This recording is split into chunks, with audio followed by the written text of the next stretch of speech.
AskReddit by ShayBoy444. Serious, what do you think is the creepiest, most disturbing unsolved mystery ever? Attention. Serious. Tag notice. Jokes, puns, and off-topic comments are not permitted. https://www.reddit.com/r//wiki/wiki_rule_6- in any comment parent or child. Parent comments that aren't from the target group will be removed, along with their child replies. Report comments that violate these rules. Posts that have few relevant answers within the first hour, and posts that are not appropriate for the serious tag will be removed. Consider doing an AMA request instead. Thanks for your cooperation and enjoy the discussion.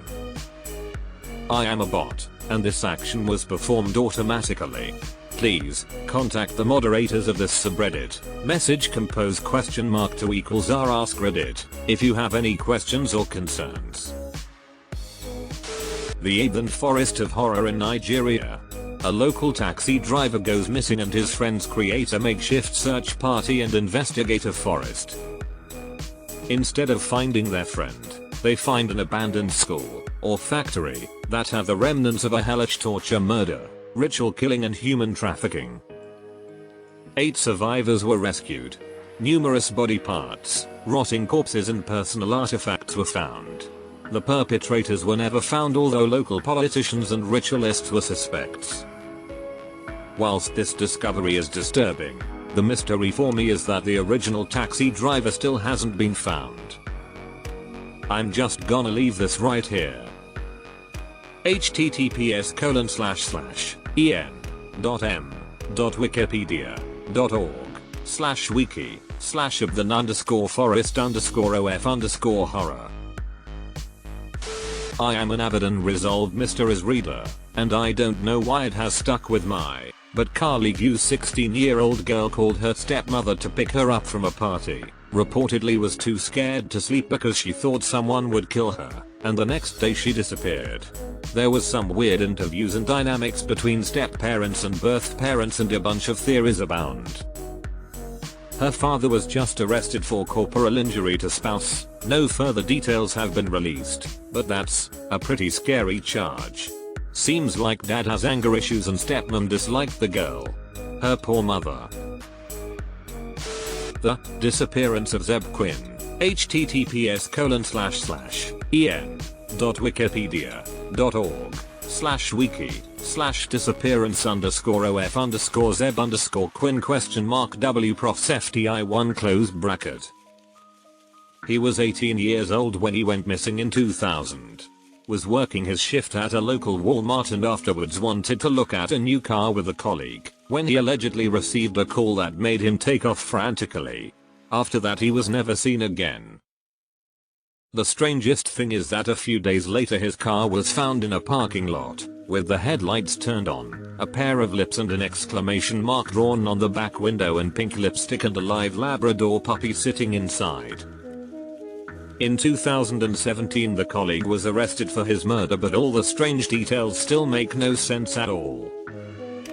That all just sounds so strange. Poor bloke, and his poor family.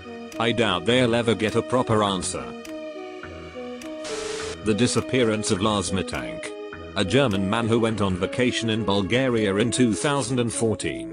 He was last seen at the airport, where he was brought into a private room by airport security after his mother had called telling them her son was behaving strangely, saying there were people after him over the phone the night before. A few minutes later, he's seen bolting, and I mean full on sprinting out of the room without his luggage. He ran out of airport, scaled the huge fences around the perimeter, and was never seen again.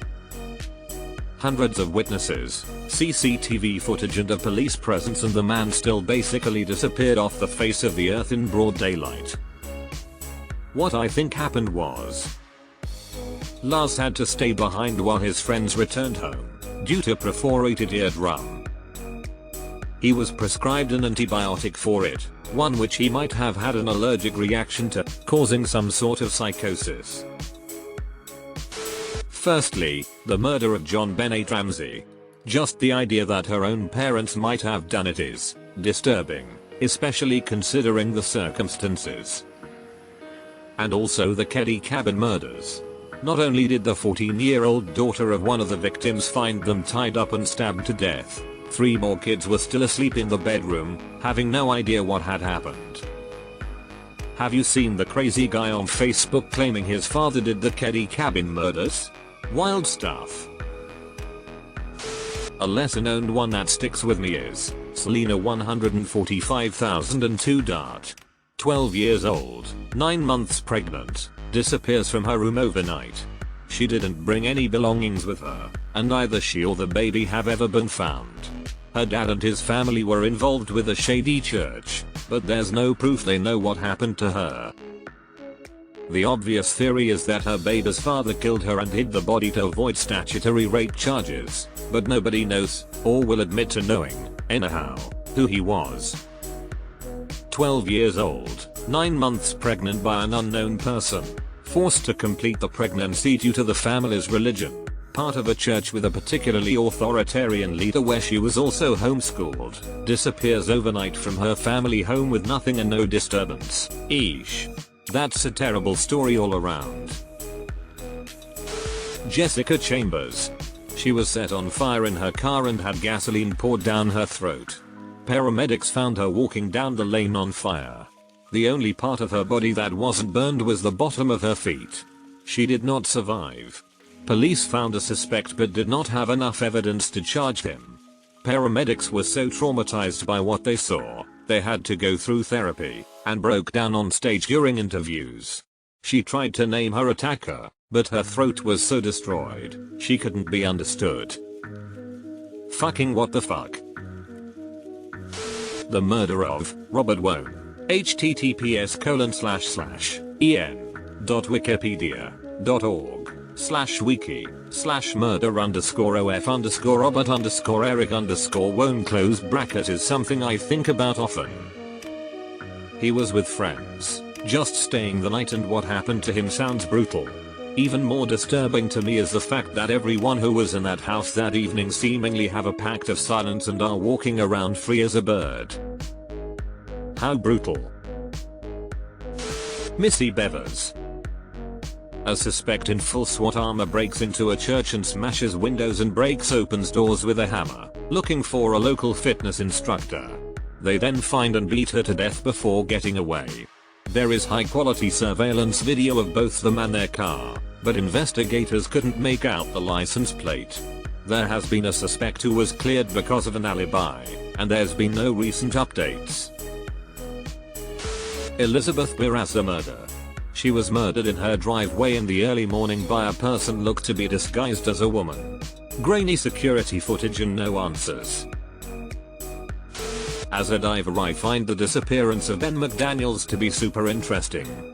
They say he went into a cave and never came out, but some of the world's top cave divers looked for him and never found a body. The only evidence that he went diving were staged gas bottles, but they were filled with normal air, not any sort of mixture or anything. The owner of Vortex Springs, where Ben went missing, also died mysteriously the year after. He almost certainly drowned and had his body disposed of by local divers. It was one of the most popular dives in the country, and people didn't want his death to close it to the public, as that has happened plenty of times to other locations. The murder of Lindsay Buziak, a case close to home for me that I don't see mentioned as much as it should. A relatively junior realtor in Victoria, British Columbia is showing a luxury home to some clients and the clients murdered her. The clients, a man and a woman, cold called her saying they needed to find something to buy ASAP. She was apprehensive of showing the property by herself and asked that her boyfriend come or wait outside or something. Turns out the boyfriend was running late and arrived around as the murder just occurred, but I don't believe he saw anything as the suspects fled through the back door. It's believed that she was the victim of a professional hit for some unknown reason. Also, the cell phone that was used to contact her was purchased by someone with an alias in Vancouver 6 or so months prior and was only ever used to contact her. Here's the Wikipedia. https://en.m.wikipediaorg/wiki/murder_of_lindsay_buziak right square bracket open bracket https://nm.wikipedia.org wiki murder of Lindsay Buziak. Las Cruces Bowling Alley Massacre. In February 1990, in Las Cruces, New Mexico, 2 intruders entered the bowling alley through an unlocked door before opening time.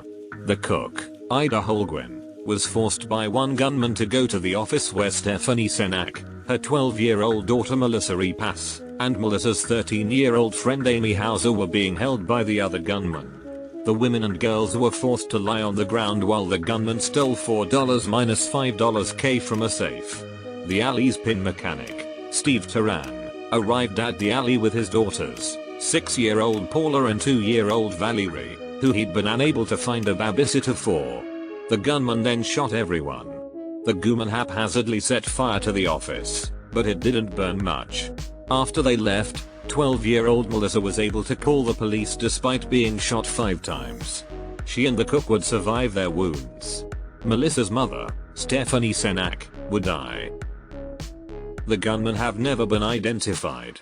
After the incident, Stephanie Senak's father, Ronald Senak, who I believe owned the bowling alley and was out of state at the time of the killings, didn't cooperate with authorities. Some believe that the killings might have been a targeted hit in retaliation against Ronald for something he did. Timothy Pitson. A kid who was taken from school by his mother, went to a zoo, a water park and all those fun places a kid would love, and then went missing after his mother killed herself in response to her rocky marriage. She left a suicide note saying sorry and that Timothy would be safe but never found. Pretty sad considering that the father still believes he's out there, but I'm betting he's dead. Lived close to where it happened to but not when it initially happened. I just listened to a podcast about this and there's a theory she gave him to an Amish family to raise. No idea her reasoning behind the whole thing. Very strange situation. In my opinion, it's the city of San Francisco train derailment that occurred in Hardin, NV on the 8th of December 1939. The train, run by the Southern Pacific Railroad at the time, derailed at a bridge over the Humboldt River at a speed range of 60-90 miles per hour. The accident resulted in 24 fatalities and multiple injuries. Days later, investigators discovered tools at the bottom of the Humboldt River, determining that the wreck was caused by sabotage of the rails. https://en.m.wikipediaorg/wiki/1939_city_san_Francisco_derailment. When I was 14 I lived in a very rural area. The neighborhood kids were all friends and they used to do some fucked up things. They definitely tried to derail a train. They also used to put debris and other things in the middle of the highway to try and cause accidents. One time a couple hit a tree branch that they had placed in the road.